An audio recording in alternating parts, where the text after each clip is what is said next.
Good morning friends. ఈరోజు మనం beetroot బియ్యం పిండి అట్లు చూద్దామా. ముందుగా కావాల్సిన పదార్థాలు: బియ్యం పిండి, ఉప్మా రవ్వ, మిక్సీ పట్టుకున్న బీట్రూట్.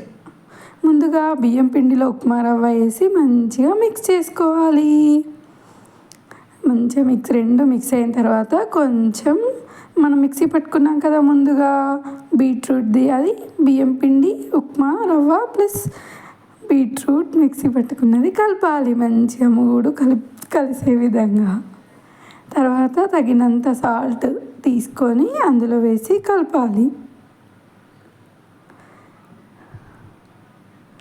సాల్ట్ వేసాక వాటర్ తీసుకొని మంచిగా, మనం ఎలా అట్లు పోయడానికి పల్చగా ఉండాలి కదా పిండి, కాబట్టి ఎంత క్వాంటిటీ కావాలో అంత పల్చగా చేసుకోవాలి. మంచిగా పల్చగా అయిన తర్వాత స్టవ్ పైన ప్యాన్ పెట్టుకొని కొంచెం ఆయిల్ రాసి అట్లు వేసేయాలి.